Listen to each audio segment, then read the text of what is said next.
జగన్ దాదాపు 6 నెలల తర్వాత జనంలోకి రావాలని చూస్తున్నారు. 2025 సంక్రాంతి పండుగ తర్వాత జిల్లాల పర్యటన చేస్తాను అని జగన్ తాడేపల్లిలోని పార్టీ క్యాడర్ మీటింగ్ లో ప్రకటించారు.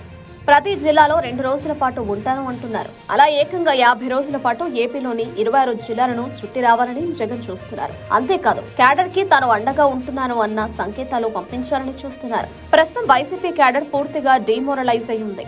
వారి మీద వరుసగా కేసులు పడుతున్నాయి. కూటమి అధికారంలో ఉంది.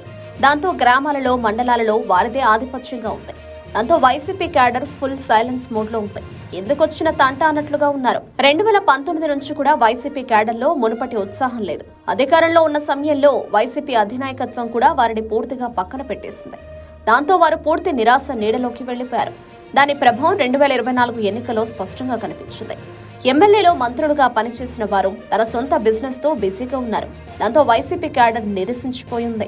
ఇక సోషల్ మీడియా యాక్టివిస్టుల మీద పడుతున్న కేసులు కానీ, గ్రామాలలో టార్గెట్ చేసి మరి వైసీపీ వారి మీద జరుగుతున్న దాడులు కానీ వైసీపీ నేతల నుంచి ఏమాత్రం సహకారం అందకపోవడంతో క్యాడర్ అయితే పూర్తిగా డీలా పడింది అని అంటున్నారు.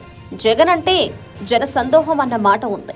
ఆయన ఎన్నికల్లో గెలవచ్చు లేదా ఓటమి పాలు కావచ్చు. కానీ జనం మాత్రం ఆయనకు ఎప్పుడూ వెంట ఉంటూ వస్తున్నారు. అలాగే క్యాడర్ కూడా జగన్ తో గతంలో పెద్ద ఎత్తున ఉంటూ వచ్చింది. అలాంటిది ఇప్పుడు క్యాడర్ కనుక అనుకున్న స్థాయిలో కనిపించకపోతే అది ఇబ్బంది అవుతుందేమో అన్న చర్చ కూడా సాగుతోంది. మరి జగన్ రెడీ అంటున్నారు. క్యాడర్ అంటే చూడాల్సి ఉంది అని అంటున్నారు.